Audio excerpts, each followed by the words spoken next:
দেশে চোরাই পথে আসা অনিবন্ধিত হ্যান্ডসেটের বাজার নিয়ন্ত্রণ ও দেশীয় উৎপাদক প্রতিষ্ঠানগুলোকে সুরক্ষা দিতে ২০২১ সালের জুলাইয়ে দেশে প্রথমবারের মতো ন্যাশনাল ইকুইপমেন্ট আইডেন্টিটি রেজিস্টার বা এনইআইআর প্রকল্প চালু করে বিটিআরসি। তবে কার্যক্রম শুরুর সপ্তাহখানেকের মধ্যেই বন্ধ হয়ে যায় প্রকল্পটি।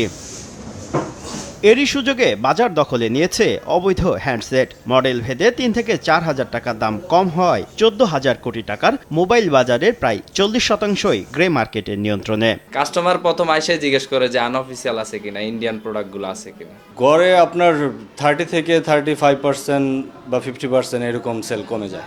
প্রতিযোগিতায় টিকতে না পেরে হ্যান্ডসেট উৎপাদন কমিয়েছে উৎপাদকরা। ২০২২ সালে ৩,১৫,০০,০০০ পিস হ্যান্ডসেট উৎপাদিত হলেও ২০২৩ সালে তা নেমে এসেছে ২,৩৩,০০,০০০-এ। এ অবস্থায় প্রায় ৫,০০০ কোটি টাকার বিনিয়োগ সুরক্ষায় এনইআইআর চালু করতে বিটিআরসিকে চিঠি দিয়েছে ১৭টি হ্যান্ডসেট উৎপাদক প্রতিষ্ঠান। 1/3-এরও বেশি অংশ কিন্তু আমরা বাজার হারিয়ে ফেলছি এবং এইভাবে যদি চলতে থাকে তাহলে কিন্তু আমার কর্মসংস্থান হারাবে লোকজন। এই কথাগুলোই কিন্তু আমরা প্রতিমন্ত্রীর কাছে সেই দিন মৌখিকভাবে এবং পরবর্তীতে চিঠির মাধ্যমে তাকে আমরা অনুরোধ করেছি। খাত সংশ্লিষ্টদের মতে গ্রে মার্কেটের কারণে বছরে ১,০০০ কোটি টাকার রাজস্ব হারাচ্ছে সরকারও। এ অবস্থায় গেল মঙ্গলবার বিটিআরসির কর্মকর্তাদের সঙ্গে বৈঠকে অবৈধ হ্যান্ডসেট বিক্রি বন্ধের নির্দেশ দেন ডাক ও টেলিযোগাযোগ প্রতিমন্ত্রী।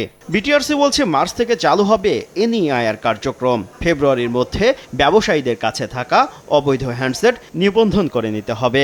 তবে বর্তমানে গ্রাহক ব্যবহার করছেন এমন আনঅফিসিয়াল হ্যান্ডসেট নিবন্ধিত হবে স্বয়ংক্রিয়ভাবে। আমরা একটা পূর্ণাঙ্গ সিস্টেম করে আগামী ২-২.৫ মাসের মধ্যে এবং এটা চালু করব। যারা এরকম কালোবাজারি করে আলটিমেটাম দিয়ে দিব যে আগামী ১ মাসের মধ্যে এগুলি বৈধভাবে রেজিস্ট্রেশন করতে হবে।